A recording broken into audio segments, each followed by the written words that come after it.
Pernah dikuntit Densus 88, Jaksa Febri kini dapat masalah baru. Jaksa Agung enggan melindungi.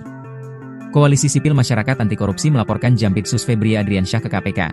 Senin, 10 Maret 2025. Koalisi yang terdiri atas Koalisi Sipil Selamatkan Tambang, KSST, Indonesian Police Watch, IPW, Masyarakat Anti Korupsi Indonesia, MAKI, dan Tim Pembela Demokrasi Indonesia, TPDI, itu melaporkan Febri atas 4 dugaan-dugaan penyalahgunaan kewenangan dan atau tindak pidana korupsi.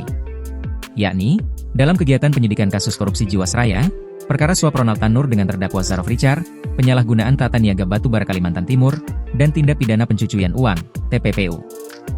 Nama Febri pernah ramai diperbincangkan lantaran ia pernah dikuntit oknum anggota Densus 88 Polri. Peristiwa penguntitan Jampitsus Febri terjadi pada 19 Mei 2024 sekitar pukul 20 hingga pukul 21 WIB di salah satu restoran Prancis di Cipete, Jakarta Selatan.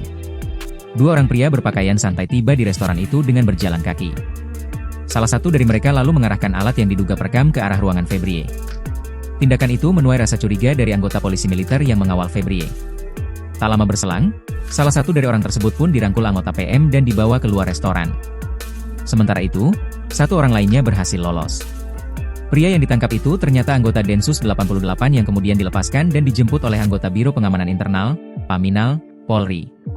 Namun, seluruh data di telepon seluler anggota Densus 88 itu telah disedot oleh tim Jampidus. Kala itu, Jampitsus sedang menangani kasus korupsi besar. Salah satunya adalah kasus korupsi izin usaha pertambangan, IUP, PT Timah yang diduga merugikan negara senilai 271 triliun rupiah. Jaksa Agung Sanitiar Burhanuddin menegaskan tidak akan melindungi Jampitsus Febri. Dengan catatan, jika yang bersangkutan Adriansyah benar melakukan tindak korupsi. Burhanuddin pun berpesan kepada pelapor untuk tidak meributkan laporannya ke KPK dengan cara mengganggu kerja Jampitsus dan Kejaksaan Agung. Sebab menurutnya, saat ini Jampitsus dan Kejaksaan Agung tengah bersemangat untuk menyelesaikan sejumlah kasus korupsi.